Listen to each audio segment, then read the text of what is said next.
Einen schönen guten Tag, ihr Lieben. Ich begrüße euch recht herzlich zu einem weiteren Video. Was heute Programm ist, seht ihr ja schon im Thumbnail bzw. im Titel. Genau, es gibt einen zweiten Teil zum Hyundai Ioniq 5. Ihr müsst euch vorstellen, das Video, das letzte Woche online kam, das ging ab durch die Decke. Ich habe Tobi angerufen, habe gesagt, Tobi, guck dir die Videos an. Guck dir mal an, wie viele Leute das schon anschauen. Das ist absolute Wahnsinn. Das ist, jetzt haltet euch fest, das bestlaufendste Video, seit wir hier seit 2 Jahren den YouTube-Kanal haben. Absolut Wahnsinn, Leute. Euch interessiert es. Ich finde es toll. Elektromobilität geht vorwärts. Deswegen kommt jetzt ein zweiter Teil. Tobi ist hier bei mir. Ich grüße dich, Tobi. Alles gut bei dir? Super, wie immer. Hast einen Ioniq 5 mitgebracht. Jo. Schön sauber. Tobi, ganz ehrlich unter uns, du hast noch mal Dinge auch direkt nach dem Video gehabt, die hätten wir noch mit einbauen können im letzten Teil und so weiter. Richtig. Jetzt haben wir die Gelegenheit, du hast dir unheimlich viel Mühe gegeben. Du hast nämlich, hast du den Zettel hier? Ich habe einen Zettel hier für, ja, falls man irgendwie... zeig mal bitte, nur mal kurz, damit die Leute sehen, was hier wirklich Massephase ist. Ein ganzer Zettel jetzt mit wirklich schönen Key Facts für euch da draußen. Wir zeigen euch außerdem noch, wie das Auto einparkt. Dieses Autoparkfunktion war. Das hat man das letzte Mal vergessen. Genau, das hat man vergessen. Also es wird unumfänglich, absolut Wahnsinn. Lehnt euch zurück, entspannt euch und wir sehen uns nach dem Intro wieder.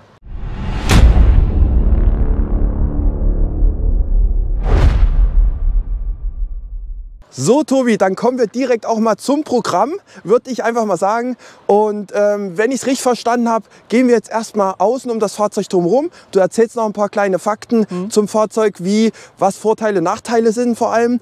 Und dann gehen wir in den Innenraum und später dann wirklich, ihr seht ja auch, wir haben Linien und sowas. Dann zeigen wir euch das Autoparksystem vom Hyundai Ioniq 5. Tobi, ich übergebe dir den Staffelstab. Dankeschön.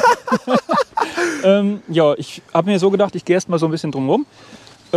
Generell das Fahrzeug war ja gedacht ist gedacht als Familienfahrzeug und dafür ist auch das Fahrwerk eigentlich super geeignet. Also es ist sehr weich, sage ich mal, und wenn man jetzt im Kreisverkehr zum Beispiel ist, kann man auch super schön rausbeschleunigen, aber man merkt halt richtig, dass der Wagen dann doch schon ziemlich wankt, ne? Und komfortabel zum Fahren.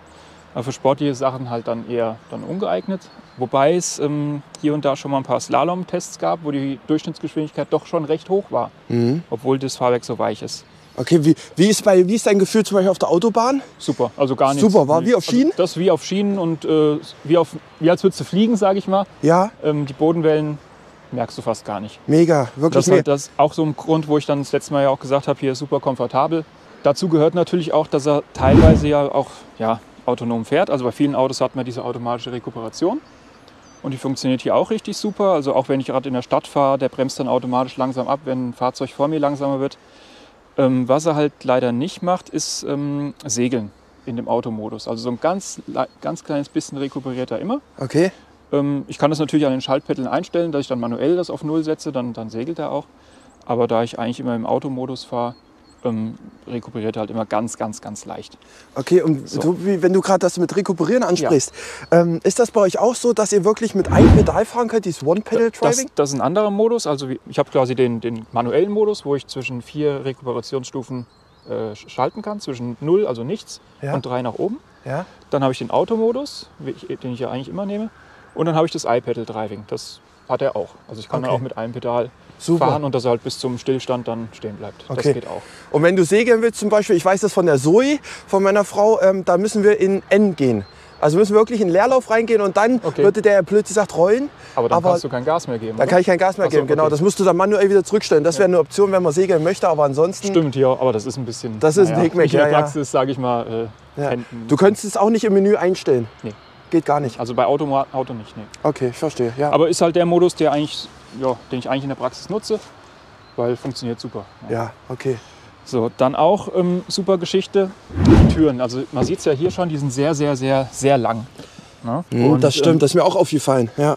Was du halt dann hast, ist, wenn du jetzt hier einen Kindersitz, den hatte ich jetzt mal ausgebaut, aber im Kindersitz oder generell, wenn du einsteigst, du hast halt massig Platz und du eckst nirgendwo an. Du musst dich nicht quasi in so eine Höhle reinzwängen. Ja. Das ist mir ehrlich gesagt sogar in dem Video aufgefallen, wo ich das Tesla Model Y gegen Ioniq 5 im Platzverhältnis verglichen habe. Verlinke ich euch mal unten. Ja. Dieser Space, diese Kapsel, die ihr habt, das ist enorm. Du kannst hier mal reinsetzen, dann können wir es gleich mal zeigen. Kurz reinsetzen. Also wie gesagt, gar kein Problem. Der Sitz ist jetzt zwar ziemlich weit hinten, aber Selbst in der Stellung. Also der Sitz ist bei mir so eingestellt, dass wenn ich aussteige, der nochmal nach hinten fährt. Ja. Das heißt, ich mit meinen 1,85, der Sitz ist eigentlich normalerweise, sag ich mal, hier. Ja. Und du siehst ja, also Beifahrersitz ist ungefähr so eingestellt. Also ich habe hier schon massig Platz dann hier hinten. Ne? Auf jeden Fall. Und auf platztechnisch oben ist ja sowieso... Gar keine Frage. Mega, wirklich. Und dieser Ein- und Ausstieg, dass der so vereinfacht ist, das ist toll. Das liegt aber größtenteils, wenn ich das jetzt mal so sage, dass die Tür so weit aufgeht, oder? Ich glaube, der Winkel ist gleich, aber die ist halt sehr, sehr, sehr lang. Sehr, sehr lang, wa? Ja. Das ist ein Limousinenfahrzeug, wa? Natürlich, wenn die Kinder hinten sitzen, war schön getönte Scheiben. Richtig, richtig. Auch, verbrauchstechnisch, also wenn man jetzt hier so in der Stadt und Land fährt, ist das Ding mit 13 bis 18, je nach Witterung oder je nach Fahrweise, locker zu fahren. Auf der Autobahn braucht er dann halt. Dann fängt es halt richtig an, so ab 120, 130, dann genehmigt er sich dann schon relativ viel. Dann bist du bei 24 locker dabei. 24 Kilowattstunden auf 100 Kilometer. Das ist immer so normales Fahren. Wenn man so mit der Familie reist, 120, 130 mal 150, da ist man so im Schnitt dann bei 24 Kilowattstunden dann dabei. Deine optimale Reisegeschwindigkeit, sagst du so für als Empfehlung? Ja, also ich würde so 120, 130 sagen. 120, 130, also wenn man wirklich noch, also da ist, sagen wir, von 120 zu 130 schon nochmal ein größerer Sprung. Aber viele wollen halt auch nicht mit 120 durch die Gegend juckeln. Ja. Also die 130 kann man schon gut fahren und da ist der Verbrauch auch nicht so wirklich hoch. Dann. Also handelbar. Ne? Ja, und was halt auch noch dazu führt beim schönen Fahren, du hast halt nicht nur vorne, sondern auch hinten dieses Akustikglas in der höchsten Ausstattungsvariante. Ja. Was heißt Akustikglas? Das heißt, das ist halt nochmal deutlich leiser. Also man merkt es ja auf einer Autobahn, wenn jetzt ein Auto an dir vorbeifährt. Du hörst das ja dann immer recht gut. An den Seiten hat er das leider nicht, aber vorne und hinten hat er das. Okay. Und das ganze Auto ist halt, ich kann es halt jetzt nur mit dem Ur-Ioniq vergleichen, das sind halt Welten an Unterschied, was die Lautstärke angeht. Also der ist so leise im Vergleich zu dem Ur-Ioniq. Ich hatte jetzt noch nicht das Vergnügen, ein Model Y zu fahren oder im Mustang. Ja.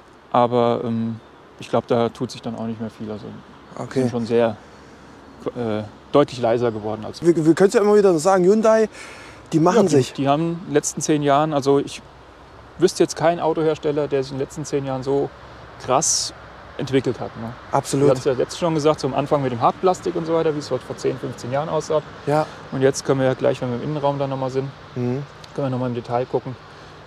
Das ist schon, also ja, ich sage jetzt schon mal so einigen Premium-Herstellern gleich. Absolut.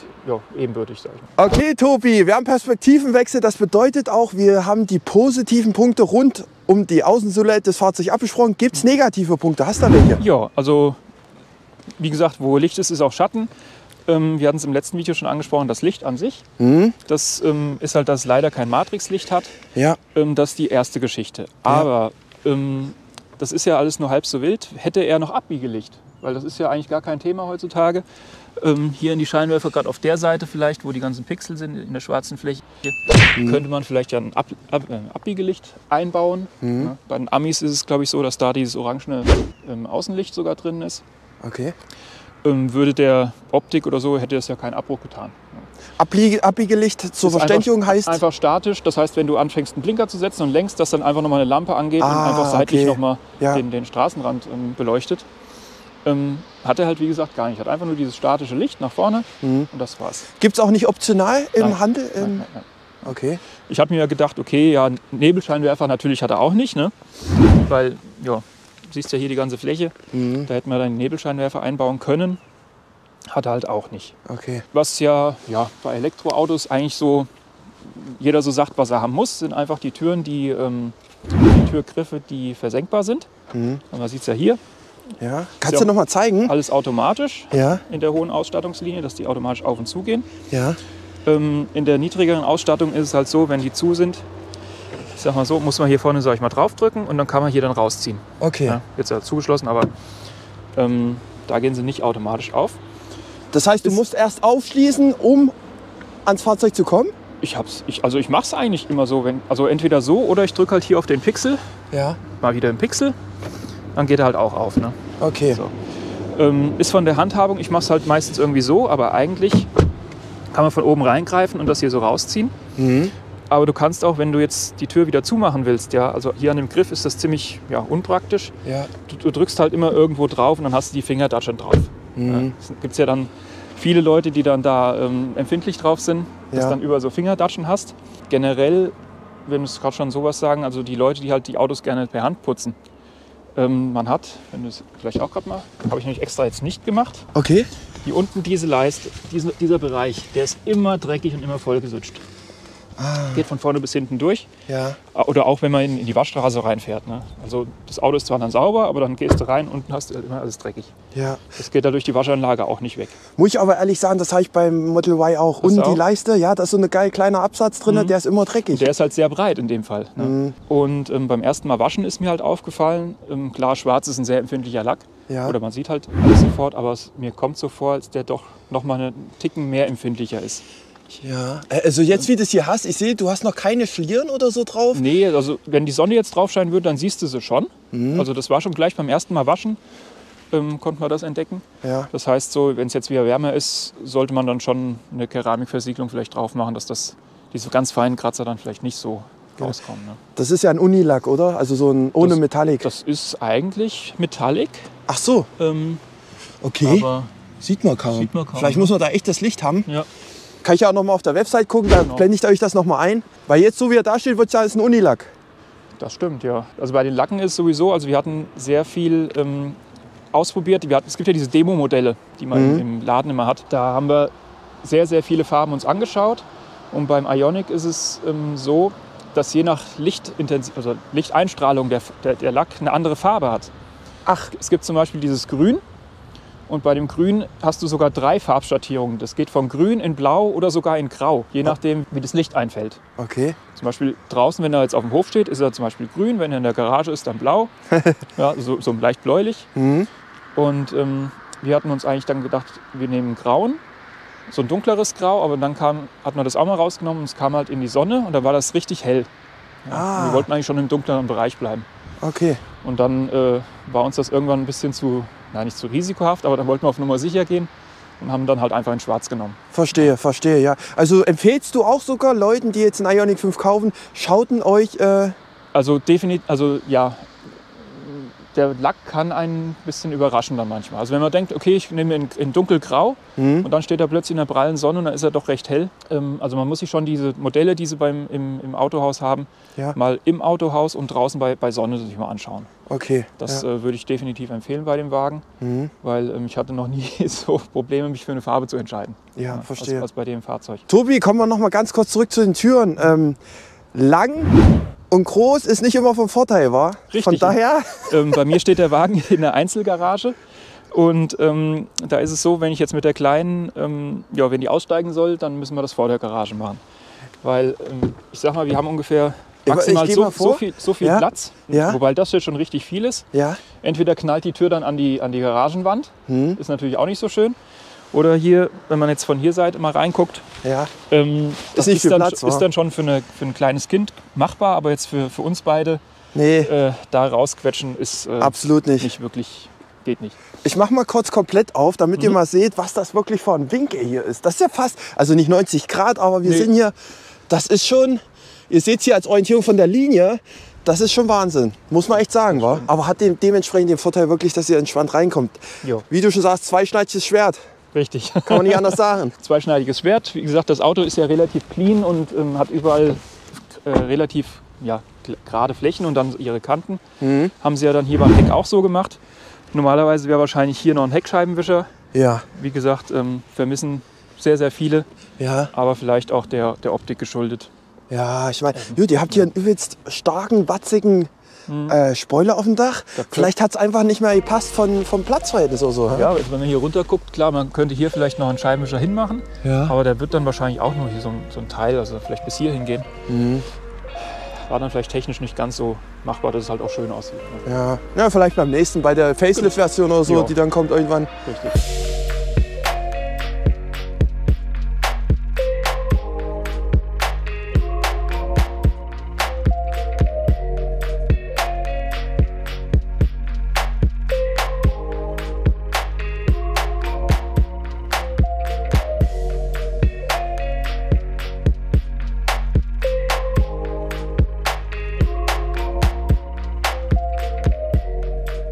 So Tobi, wir haben jetzt im Prinzip außen negative, positive Aspekte abgeschlossen. Und jetzt mit deinen 2 Zetteln, das ist nicht nur ein Zettel, Leute, müsst ihr euch mal vorstellen, das sind 2 Zettel. Mit den 2 Zetteln gehen wir jetzt in den Innenraum und sprechen da einfach nochmal, was da positiv und negativ ist. War Tobi? Jawohl. Super. Türgriffe haben wir euch ja erklärt. Zack, sind sie auf. Und dann geht's schon rein hier. Hallo Tobi. Hallo André. Ich komme mal rein in die gute Stube. Zumachen ist immer, also ich kenne es von Model Y, dann wie mache ich bei Model Y? Ich greife einfach hier in diese Halterung rein und hier, Leute, geht hinten rein und ranziehen. Muss ich auch erst lernen. Richtig, das sind lauter so Sachen, die sind halt hier alles ein bisschen anders gemacht. Eine spontane Sache, die definitiv anders ist, ist auch das Handschuhfach. Handschuhfach? Weil es ist kein Fach, es ist eine Schublade. Eine Schublade? Ja, versuch sie mal aufzumachen. Ich mache sie mal auf hier. Zack. Das ist tatsächlich... Hängt sie? Hängt sie? Warte mal, ich will nicht kaputt machen. Nee, alles gut. Okay. Ist massiv gebaut. Ist massiv gebaut. Du kannst halt dann Sachen, jetzt hier zum Beispiel den Regenschirm, wesentlich komfortabler, sage ich mal, rausnehmen. Ja, als wenn das irgendwie so ein tiefes Loch ist. Das habe ich vorher noch nie gesehen an einem Auto. Normal ist das ja immer zum Runterklappen und dann greifst du so rein. Aber eine Schublade ist das ist dieser Wohnzimmercharakter, den du hier in dem Fahrzeug halt machen wollten. Die ist gekühlt oder beheizt? Nee, wa? Oh, da müssten wir jetzt mal reingucken, ob da ein Loch drin ist. Aber ich glaube, da oben... Ist da ein Loch drin? Nee. Ich glaube nicht, dass die... Also, obwohl hier hinten ist ein Port, aber... Aber ich glaube nicht. Ich glaube nicht. Ne? Dafür wäre es... Habe ich auch ehrlich gesagt noch nie benutzt, eine Kühlung. Ja. Auch hier, auch so ein Klassiker. Hier hast du eigentlich normalerweise immer das Fahrzeuglogo. Ja. Haben sich hier auch gespart. Ich hatte erst immer gedacht in den Probevideos am Anfang, das wäre halt als ein, wie heißt's? Ja, so vor Facelift, so ein Prototyp. Prototyp, genau. Prototyp wäre. Nee, aber sie haben das wirklich in die Serie mit eingenommen, dass du halt kein Logo hier hast. Ja. Also so Kleinigkeiten. Wir müssen jetzt gerade mal ein bisschen das Dach zumachen, weil ihr seht, Tobi hat hier 2 Phasen, weil die schöne Sonne endlich mal rauskommt. Hier im Februar haben wir jetzt. Jetzt machen wir hier zu. Bam, so ist. So. Tobi, ich habe einen Sitz jetzt mal hintergefahren, dass ich dich schön filmen kann. Du hast vorhin was erwähnt wegen Startbildschirm. Was meinst du dazu? Der Startbildschirm ist an sich, ich finde ihn schön gemacht, aber es sind auch sehr viele Funktionen dahinter. Also wenn ich jetzt zum Beispiel einfach direkt zum Radio gehe, klicke ich halt einfach hier drauf. Bin ich beim Radio oder ich möchte aufs Navi starten, dann gehe ich hier in den Bereich, wo die Karte ist. Dann komme ich ins Navi rein. Das sind so Shortcuts, kann man fast sagen, so Heimtricks fast. Genau, oder jetzt hier auf den Akku, wenn ich auf den Akku draufklicke, komme ich in die EV-Einstellung. Ich sehe quasi, wie weit ich komme. Ich kann meine Sachen für das Vehicle to Load einstellen und lauter solche Geschichten. Oder hier meine Energieinfo. Was jetzt mein Energieverbrauch ist und so Sachen könnte ich dann da alles sehen. Oder halt auch Wetter, also das finde ich eigentlich recht schön gemacht. Okay. Weil hier vermisse ich halt schon ein bisschen die Radiotaste an sich bei den Knöpfchen. Also ich kann hier Navigationseinstellungen, die Navikarte an sich, zwischen Radio, MP3-Player und den ganzen Schichten hin und her springen. Und die Taste kann ich noch frei konfigurieren, also fast frei. Habe ich halt ein paar Möglichkeiten, was ich nehmen kann. Und da habe ich halt in meinem Fall den Startbildschirm genommen, weil ich von da eigentlich zu allen Hauptfunktionen am schnellsten dann hinspringen kann. Das heißt, Hyundai gibt dir da doch schon viel Freiheit, das ein bisschen noch zu individualisieren. Genau. Das ist halt dieser Sternchenknopf. Wie gesagt, ich hätte gerne noch einen Radioknopf an sich. Hörst du echt Radio? Ich meine, ich habe das ja beim letzten Video auch gesehen. Ja. Aber du bist echt ein Radiohörer? Früher immer MP3s, aber irgendwann habe ich die auch alle durchgehört. Okay. Und dann sind wir halt meistens am Radio. Und dann, wenn die Frau noch dabei ist, das Kind, dann meistens läuft dann das Radio. Okay, und sag mal, gibt es sowas wie Spotify hier? Ich meine, vielleicht kaufen auch jüngere Leute oder weißt du, die Podcasts gerne hören. Gibt es so eine Option überhaupt hier? Also das läuft ja dann über Android Auto oder Apple CarPlay. Ah, das ist hier dabei. Genau. Super, das Daumen nach oben. Ja, da bist du doch wirklich frei. Ja, klar. Also du kannst auch YouTube-Videos dann, Videos leider nicht, aber YouTube Music kannst du alles hören. Alles gar kein Problem. Okay. Halt leider noch mit Kabel. Leicht kommt es kabellos noch, aber aktuell ist es noch mit Kabel. Über Update meinst du? Ich meine irgendwo gelesen zu haben, dass die Hardware drinnen wäre, aber okay. Bin mir nicht so ganz sicher. Apropos über Update, Leute, da können wir euch auch noch mal kurz abholen. Wir hatten ja in dem letzten Video, letzte Woche, gesagt, dass OTA-Funktion hier beim Januar-Update war mit drauf kam. viele von euch haben dann geschrieben, hier, wo ist das Update? Wir Genau. finden es nicht. Kannst du was dazu sagen? Ja, das war, ich sag mal, nur ein paar Stunden online. Ich hatte dann das Glück gehabt, das mitzubekommen. Habe ich es auch dann eingespielt und einen Tag später war das nicht mehr verfügbar. Dann war wieder nur das Dezember-Update drin. Okay. Warum, weiß jetzt noch keiner. Es ist jetzt auch danach nicht noch mal was Neues gekommen. Bis jetzt funktioniert alles. Von daher kann es nicht so schlimm gewesen sein, aber irgendeinen Grund muss es gehabt haben. Ja, vielleicht, dass sie einen Bug gemerkt haben, hier so eine irgendwas Fehlfunktion. Und wir können euch auf jeden Fall beruhigen. Also ich denke mal, da sind wir beide gleiche Gedanke, dass das irgendwann jetzt ausgerollt wird. Ja. Es wurde nur noch mal einfach nur noch mal wegen Bugs oder so zurückgerufen. Das kenne ich auch von Tesla. Das ist ein ganz normaler Prozess in der IT. Also, oder? Ja, richtig, Ja, das stimmt. von daher. Da stand auch noch bei den Einstellungen, also als du den Screenshot da eingeblendet hattest, irgendein Abo bräuchte man noch. Da weiß auch noch keiner so richtig, was das bedeuten soll, ob das dieser Blue Link-Geschichte ist, was ja die App mit dem Auto verbindet. Okay. Ob das darüber schon aussagt. Ja. Sind halt noch ziemlich viele offene Fragen da, Okay. was das Thema anbelangt. Dann einfach ein bisschen Geduld haben, war. Genau, die braucht man definitiv. Ich finde auch, der Wagen an sich, was die Softwaregeschichte angeht, wenn man es jetzt mal so krass sagt, ist der Wagen ein Jahr zu früh gekommen. Also wenn jetzt die Software jetzt noch ein Jahr, also von letztem Jahr Juli bis sagen wir, dieses Jahr Juli, in den Zeitraum hätten wir eigentlich noch gebraucht, wenn wir das Auto rausgebracht haben, eine richtig gute Software halt hinzubringen. Okay. Man hört es ja immer wieder, das ist doof oder das wünscht man sich oder das funktioniert nicht richtig.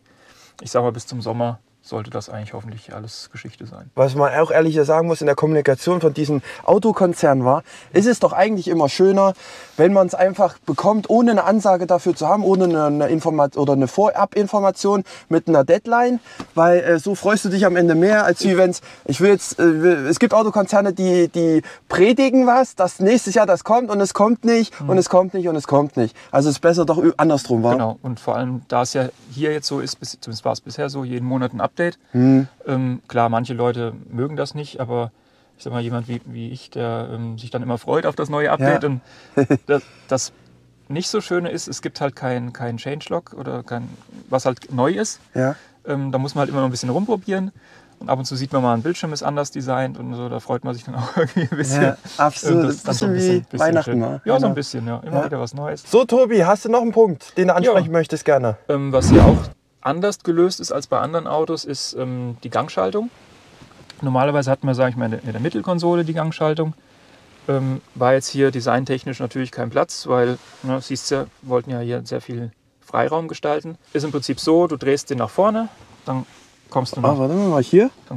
kannst du vorwärts fahren, Ja. ein bisschen nach hinten, kommst wieder neutral und ganz nach hinten dann rückwärts. Aha. Und wenn du hier außen drauf drückst, parkt er. Aha. War im ersten Moment ziemlich gewöhnungsbedürftig. Aber letztendlich, ich finde eigentlich die Lösung richtig cool, weil du bist eigentlich sowieso mit den Händen als am Lenkrad. Und dann kannst du hier ganz schnell, gerade beim Einparken oder so, wenn du vorwärts-rückwärts fährst, beim Rangieren, kannst du hier richtig schnell umswitchen. Hast halt mit beiden Händen kannst du am Lenkrad arbeiten. Ansonsten musst du, sage ich mal, jetzt dann deine Hand nehmen und ist jetzt nur im Millisekundenbereich, aber musst dann hier dann deinen Gang einstellen. Hast einen kurzen Weg sozusagen. Genau, bist direkt dran, finde ich schon ganz cool. Mercedes und Tesla, wir haben es auch so. Also ist auf der rechten Seite der Ganghebel, der wäre dann hier ungefähr positioniert, aber hier unten, wie du schon sagst, das ist eine Gewöhnungssache, war. Genau, was mir halt auch sehr gut gefällt, sind diese ganz vielen kleinen automatischen Geschichten. Ich hatte es ja letztens schon mal angesprochen mit der Umluft, dass wenn man die Scheibenreinigungsfunktion startet, dass dann automatisch die Umluft angeht. Genauso hat man sehr, sehr viele Funktionen. Zum Beispiel, wenn der merkt, du fährst in einen Tunnel, dass da die Umluft angeht. Automatisch? Automatisch. Okay. Dann war ganz am Anfang, also Sommer letzten Jahres, war noch eine Option, dass wenn du dich in Bereichen von Industriegebieten aufhältst, sagen wir zum Beispiel BASF oder sowas, wo halt doch die Luft nicht so gut ist, dass an solchen Positionen auch die Umluft automatisch angeht. Oder was auch eine schöne Sache ist, die Sitzkühlung und Sitzheizung geht auch automatisch an, je nach Temperatur. Ach ja. Aber nur für den Fahrer. Also die Beifahrer und die hinteren Passagiere, die müssen das noch selbst regeln. Aber wenn ich jetzt in das Auto einsteige und fahre los, dann geht je nach Temperatur, also jetzt gerade im Winter, die Lenkradheizung an, die Sitzheizung oder im Sommer dann wahrscheinlich auch die Sitzkühlung. Wahnsinn, okay. Und das sind lauter so kleine Feinheiten, die mir an dem Auto halt richtig gut gefallen. Tobi, ein anderer Punkt, den ich zum Beispiel beim Model Y vermisse, ist Ambientebeleuchtung. Habt ihr sowas hier? Das haben wir.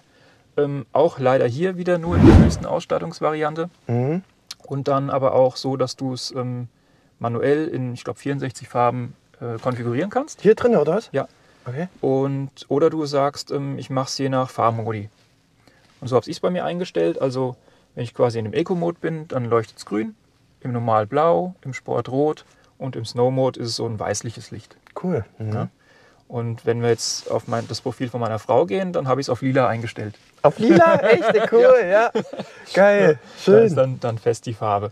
Ja. Wo ist denn die Ambient-Beleuchtung bei euch hier? Genau, die ist nur bei den Lautsprechern und im Türgriff quasi, den du jetzt vorhin hier unten, hattest. ja. Genau, den sieht man jetzt bei Tageslicht leider nicht so. Was ich noch gern hätte, wäre halt im Armaturenbrett, dass da vielleicht noch was wäre.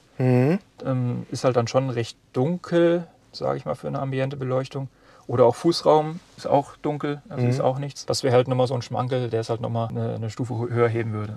Und hier habe ich gesehen, ihr habt Klavierlack hier, wa? Genau, das sind so die einzigsten Stellen, sage ich mal, wo ich sage, wo Klavierlack verwendet wurde. Der wird ja meistens auch dafür verwendet, um ein bisschen Kosten zu sparen, weil das ist sehr günstig herzustellen. Man sieht ja hier auf dem Lenkrad, das sind Schaltflächen, aber letztendlich ist das nur ein großes Plastikteil, wo aber Druckknöpfe dahinter sind.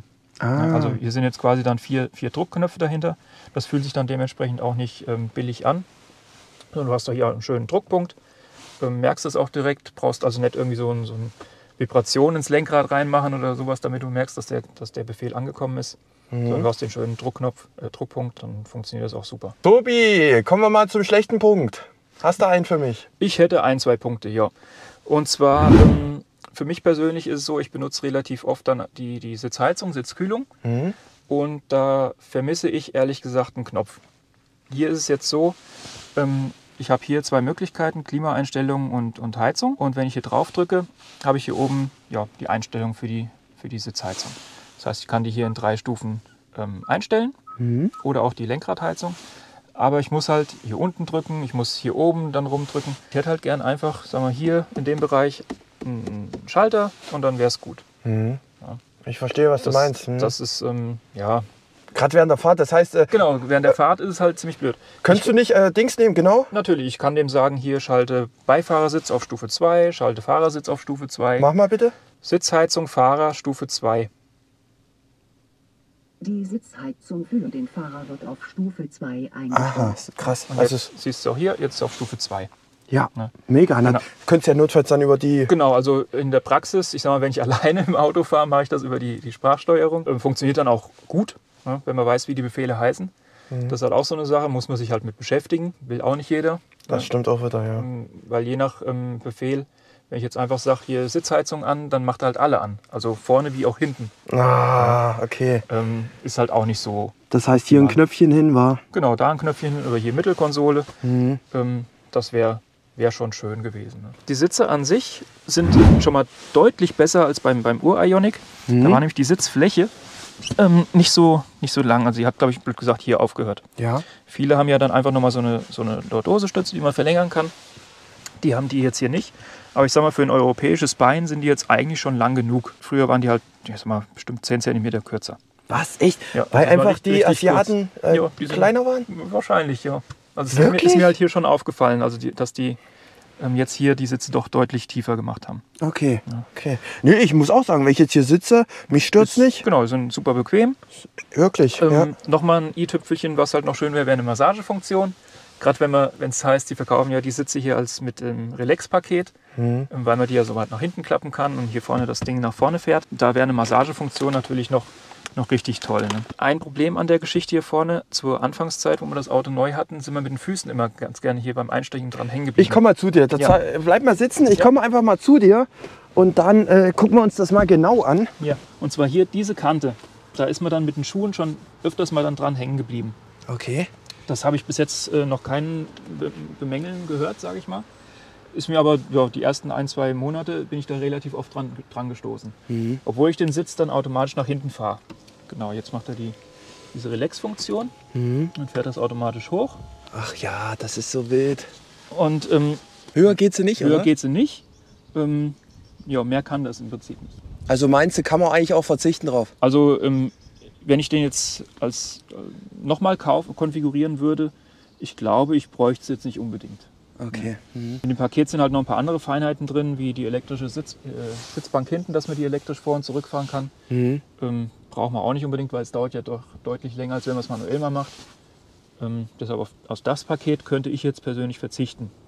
Okay, ja. Guter Tipp, also auch für Leute da draußen war, wenn, was Tobi hier sagt, das ist Gold wert, von daher schön zuhören, es ist wirklich, also ich wüsste es ja nicht, ich bin ja auch, das ist, jedes Fahrzeug hat so ihre eigenen Raffinessen und deswegen umso besser, wenn das jemand wie du einfach mal aus sagt. der Praxis dann Rüberbringen, genau. mitbringt, genau. Da kann man doch bares Geld manchmal sparen. Richtig, weil das kostet schon richtig, ich glaube, schon ein vierstelliger Betrag, glaube ich. Vierstellig? Wahnsinn. Paket kostet, ja. So, Tobi, bevor wir gleich zum piepsenden Ioniq 5 kommen, hast du noch 2 Punkte, die dir loswerden willst, wa? Genau. So eine Sache, die ich absolut, wo ich kein Verständnis habe in der, ja, oder Preisklasse will ich gar nicht sagen, generell bei modernen Autos heutzutage. Warum muss ich die Sommer- und Winterzeit hier manuell einstellen? Ja.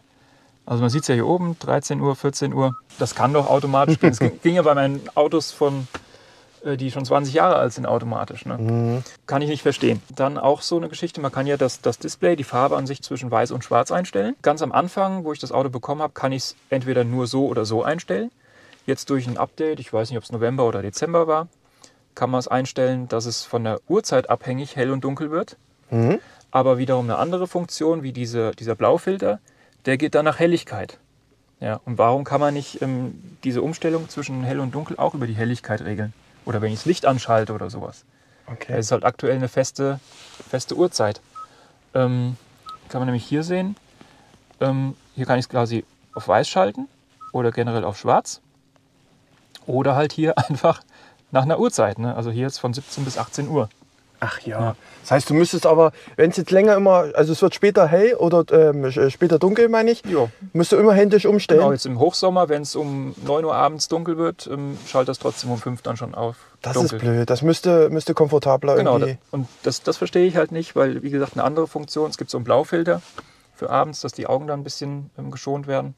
Und der läuft über die Helligkeit. Ach so. Also das ist alles da, aber warum sie es dann so gemacht haben? Das ist nicht digital, das ist nicht modern. Verstehe ich nicht. Ne? Ich habe zum Tobi gesagt, hast du noch irgendwelche negativen Punkte? Und Tobi sagt dann so, ja, André, habe ich, und zwar, der Wagen piepst immer. Und ich so, wie, der piepst immer? Tobi, was heißt das? Also, was heißt das? So eine Sache, der Schlüssel liegt zum Beispiel drin und die Tür ist zu und ich gehe halt drumherum, hat halt ein Dauerpiepsen. Ist ja auch ganz gut, aber wenn ich jetzt abends nochmal ins Auto gehe und die Nachbarn schlafen schön, ne, und ich gehe hin, öffne die Kofferraumklappe, ne, hast du schon gemerkt, piepst 3-mal. Jetzt nicht wundern, die geht jetzt nicht ganz auf wegen der Garage, aber dann, wenn ich sie wieder zumache, das gleiche Spiel. Ja, piep, piep, piep. Das sind einfach Sachen, man kann es halt leider auch nicht ausstellen. Und die finde ich halt schon ein bisschen nervig. Ne? Ist zu laut einfach. Ja, genau, also es kann ja ruhig piepsen, aber so ein dezentes Piepsen, so ein Ding, Ding, aber so ein greller Piepston, so ein Warnsignalton. Ja. Ja, wie ein LKW, der rückwärts fährt. Genau. Und du sagst gerade, also wenn das Auto rückwärts fährt, dann macht das so ein Bing, Bing, Bing, wie so ein Müll-LKW, sag ich mal. Aber halt in einem dezenten Ton. Ne? Okay, also vielleicht Hyundai, das Techniker-Team und so weiter, wenn ihr das seht, vielleicht kann man den Ton noch mal switchen oder einfach ein bisschen dezenter. Oder ausschalten. Oder komplett ausschalten, genau. Rückwärtsfahren ist ja nicht schlecht, aber genau, hier diese Kofferraumklappe brauchen wir ja nicht. Ich meine, ist ja wirklich kein Schwerlaster, der irgendwie... Ist kein Panzer. Ne? Also ist kein ja. Und das Piepen ist auch, wenn zum Beispiel der Schlüssel drin liegt, hast du ja gesagt. Ja, also mir fallen jetzt spontan keine Situationen jetzt noch ein, aber es gibt sehr viele Situationen, wo das Ding einfach piepst. Also gerade auch beim Fahren, irgendwelche Assistenzsysteme, die piepsen halt auch sehr gerne, sage ich mal. Genau, fällt mir gerade ein, dieses automatische Tempo-Geschwindigkeitsanpassgeschichte nach den Schildern. Immer wenn es ein Schild erkannt hat, macht es halt Bing. Ne? Und dann, wenn es wieder freie Fahrt ist, macht es wieder Bing. Kannst du nicht ausschalten? Kann man nicht ausschalten. Was? Also beziehungsweise, ich glaube, man kann die Lautstärke einstellen von diesen Signalen. Okay. Aber ich müsste jetzt lügen, aber ich glaube, die kann man nicht ausschalten. Nee. Okay, Leute, das ist eine kleine Aufgabe für alle anderen Ioniq 5-Fahrer. Helft der Community, kann man das ausschalten oder nicht? Schreibt es gerne unten in die Kommentare rein. So, ihr Lieben, bevor wir jetzt gleich zum Autoparken und so weiter kommen, Tobi, du hast noch eine Ansage für hinten, wa? Genau, also hinten würde ich auch noch mal kurz ein paar positive und negative Punkte euch mal zeigen. Ich hatte es ja eben gerade schon gesagt, was ich negativ finde, dass es keine Knöpfe für die Sitzheizung gibt. Die hinteren Passagiere sind ja hier die Könige, die haben nämlich hier einen Knopf. Und da kann man die Sitzheizung manuell ein- und ausschalten. Genauso, klar, die Verdunklung ist schon ziemlich krass. Sagen, genau. Aber sie haben nochmal integrierte Rollos, leider halt auch erst in der höchsten Ausstattungsvariante. Ist aber ein schönes Gimmick. Auf jeden Fall, gerade wenn du Kinder hinten hast, Genau, wa? richtig. Werden die nicht so geblendet? Genau, und noch ein Punkt, warum man sich hinten als König findet. Man kann halt je nach Kofferraum, wie man halt braucht, auch die Sitzlehnen den Winkel einstellen. Also ich könnte quasi sagen, okay, musst halt hier so ein bisschen wie im Gepäckabteil sitzen, Ja. dass es senkrecht ist. Aber du kannst natürlich dich auch so richtig schön hier reinlümmeln. Ja. Ne? Also das ist schon... Jetzt noch ein Bildschirm hier reingeklemmt. Genau, noch ein Bildschirm rein und dann oder das Panoramadach wieder aufmachen und dann einfach Schön Formel E gucken. Genau. Ja, und, absolut. Ja, das ist schon sehr komfortabel auf jeden Fall. Gefällt mir richtig. Das ist Ja, eine schöne Funktion. Das ist echt eine schöne Sache. Was halt ein bisschen schade ist, die ganzen USB-Anschlüsse. Ich rutsche mal ein bisschen rüber. Wir haben hier hinten 2 USB-Anschlüsse und auch im vorderen Bereich von der Mittelarmlehne. Aber die sind nur zum Laden da. Also ich könnte jetzt da nicht, wenn jetzt das Kind hinten sitzt und will halt die Musik zum Beispiel spielen, was das Kind auf dem Handy hat, wird es nicht reichen, wenn ich das hier anschließe. Ich muss es wirklich dann ganz vorne anschließen. Okay, ich verstehe. Also es gibt nur einen Port, wo man halt dann Daten übertragen kann ans Infotainment-System. Ansonsten hast du überall nur USB-A-Ladebuchsen. So, eine Sache ist hier auch noch, was man positiv sagen muss, sage ich mal. Bei vielen Herstellern, auch sehr hochpreisigen Fahrzeugen, ist so, dass du hinten einfach Hartplastik hast. Ja. Dass du hinten quasi so, ja, zweite Klasse quasi sitzt. Aber hier haben sie alles genauso gemacht wie auch vorne. Also alles schön weich und ja, eigentlich genau die gleichen Materialien genommen. Ja, Gibt es keinen Unterschied. mega. Ja. Was halt bei Hyundai, also ich hatte es bei dem Ur-Ioniq genauso, was ich nie verstehe, warum sie gerade hinten keinen Einklemmschutz haben. Also die haben hier den Fensterheber, hoch und runter fährt er, hat aber weder eine Automatik, also dass du quasi das Ding antippst und der automatisch hochfährt, noch hat es einen Einklemmschutz. Und was gerade hinten halt nicht ganz optimal ist, ne, für Kinder. Oh. Das halt, ja, finde ich halt nicht so gut. So, Tobi, 7% Akku. Was hast du hier hinten noch zu bemängeln? Dann machen wir es kurz. Im Kofferraum-Video hat es ja schon gemacht. Ja, Grundfläche an sich hast du auch ausgemessen, also die ist absolut ausreichend. Jetzt im Vergleich zum Hyundai Tucson, was ja so, ich sag mal, das Verbrenner-Pendant ist, haben wir hier nochmal 10 cm mehr Tiefe. Was wir halt hier haben, ist einfach die Höhe. Ja, also was in der Praxis halt ist, wenn du einen Einkauf machst und hier den Rollo drüber machst, die Einkaufstüten sind halt so hoch, sage ich mal, wie du halt hier Platz hast. Ne? Also es ist halt schon immer eine knappe Sache, wenn du den Rollo drüber machen willst. Ansonsten absolut praxistauglich und für die Familie schon geeignet, der Kofferraum. so ihr Lieben, bevor wir jetzt wirklich, ich glaube auch für euch interessanten Teil nochmal kommen zu dem Autoparken und ob er mit der Fernbedienung stoppt automatisch, muss ich jetzt mal Kommerz werden. Und zwar, ihr wisst, wir haben ja den tollen E-Fever-Shop mit unheimlich vielen Produkten von T-Shirts zur Elektromobilität, Hoodies und so weiter. Und wir haben jetzt seit neuestem auch Kennzeichenhalter. Das bedeutet, hier Tobi sein, den werde ich gleich mal austauschen mit einem schönen Spruch drauf. Ihr seht es ja auch, das sieht doch deutlich besser aus. Wir haben eine riesen Auswahl. Schaut rein. Ich verlinke es euch wieder unten. Und Tobi, für dich weißt du gleich Bescheid, wa? Autohaus Nau ist gestrichen. Da kommt schöner E-Fever-Spruch rein. Das machen wir. So, Tobi, jetzt kommen wir mal zur Königsdisziplin. Ihr seht hier einen Karton, Leute. Und zwar, was machen wir jetzt? Wir machen anhand der Fernbedienung, die du dabei hast, bringen wir dazu, dass der Wagen automatisch fährt und er soll vor dem Karton stehen bleiben. Das testen wir jetzt, Tobi. Wie funktioniert das Ganze? Also eigentlich ganz einfach. Ich muss das Fahrzeug einmal abschließen. Dann drücke ich hier unten auf Hold. Also Motorstart ist das ja. Und dann geht es eigentlich schon los. Ich kann nämlich dann hier vorwärts oder rückwärts drücken. Aha, okay. Jetzt war ich wahrscheinlich doch. Ah ja. Jetzt geht's los, ja schon an, Genau, Lichter jetzt gehen ist er an. an. Jetzt drücke ich hier auf vorne und Hals gedrückt. Ja, Halte, halte, halte, halte. Die Handbremse zieht sich oh, los. fährt er dagegen? So, und ich lasse immer noch gedrückt nach vorne. Aha, Und jetzt hat er eben automatisch ja, stehen geblieben, weil er ein Hindernis erkannt hat. okay, wild. Lass mal.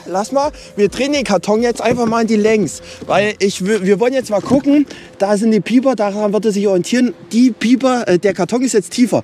Ob er ihn anfährt oder nicht, oder Tobi? Ich vermute mal nein. Aber wir können es mal gerne ausprobieren. Ja, Fahren wir wieder los. wir fahren jetzt wieder los. Er tastet sich ran. Der tastet sich ran. Oh, hast du jetzt gestoppt? Nee. Nee. Er hat es doch erkannt. Hat es doch erkannt. Aber es kann sein, vielleicht jetzt wegen den Teilen hier. Wegen dem da vielleicht, ja. Ja, also Fakt ist, das haben wir vorhin auch schon mal getestet, war Tobi? Versucht, wenn ihr in der Garage was stehen habt oder sowas, dass es vielleicht die Höhe ungefähr von den Piepern hat, dann seid ihr auf jeden Fall safe. Wenn der Karton jetzt wirklich nur, blöd gesagt, die Höhe hat, das schafft er. Schafft er nicht. Dann können wir mal probieren, da fährt er wahrscheinlich jetzt einfach drüber. Ja, wir probieren es mal. Ja, fährt drüber. Wahnsinn. Ja. Aber okay. Die Funktion ist ja eigentlich nur dafür da, wenn du jetzt parkst. Ja, lassen wir es so. Wenn du parkst, dass du halt nicht an eine Wand dotzt oder irgendwie an ein anderes Auto. Ja. Ja. Also hält dann immer so 20 cm Abstand und dann geht erst die Notbremsung an. Okay. Das ist auch, wenn ich jetzt selbst in die Garage reinfahre, leuchtet das Display auf, hier Gefahrenbremsung oder wie es heißt, dann bremst er automatisch vorwärts, wie auch wenn ich rückwärts reinfahren würde. Bei beiden Seiten? Bei beiden Seiten, ja. Super, ja, super. Ja. Hier kommt zur Autoparkfunktion. Die Zoe steht da, das braucht er wirklich als Anhaltspunkt ein Auto. Ihr sitzt Linien und er hat jetzt wohl auch das Fahrzeug gefunden, oder? Was sagst du, Tobi? Genau, ich bin jetzt hier an deinem Auto vorbeigefahren, dann hat er mich eben gerade gefragt, wie ich einparken will. Ja. Ich habe jetzt gesagt, rückwärts. Okay. Und jetzt ist quasi die Geschichte, ob ich ferngesteuert einparken will, also quasi aus dem Auto rausgehen und dass er dann einparkt. Ja. Oder ich bleib drin und er macht halt automatisch. Bleib mal drin und kannst ja mal gucken. Ich bin sehr gespannt. Okay, intelligentes Einparken. Ja. Es dreht sich, Leute, das Lenkrad dreht sich. Ich muss den Sicherheitsgurt anlegen. Ja, genau. Schneide ich mal an.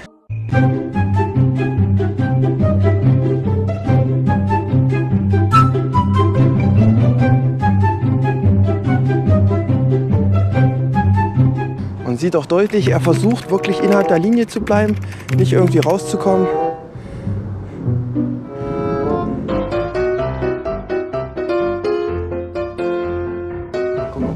Oh, hast du gestoppt oder er? Jetzt habe ich gestoppt. Ah, okay. Also es ist auch so, wenn ich jetzt drin sitze, ich muss andauernd hier auf diesen Knopf drücken. Ach so. Weil okay. Wenn ich den Knopf, das hatte ich nämlich eben mal kurz ausprobiert, wenn ich den Knopf gehen lasse, dann hört er auch auf. Aha, okay. Also wenn ich jetzt merke, okay, das Auto macht irgendwas blöd, also wir sind jetzt hier schon ziemlich nah an deinem Auto dran. Ja. Auch das kann ich jetzt gleich zeigen, was in dem Fall passieren könnte, wenn du so ein Fahrzeug hast. Mhm. Aber sobald du halt den Knopf loslässt, dann bleibt er auch stehen. Okay. Einfach so ein Sicherheitsfeature. Ich muss auch sagen, es hat eine Zeit gedauert, ganz klar, aber das ist ja normal, wegen der Absicherung über die Kameras und so, über Sensoren. Aber so steht er jetzt hier drinne. Er ist wirklich nah bei mir, aber nichtsdestotrotz, er hat es geschafft.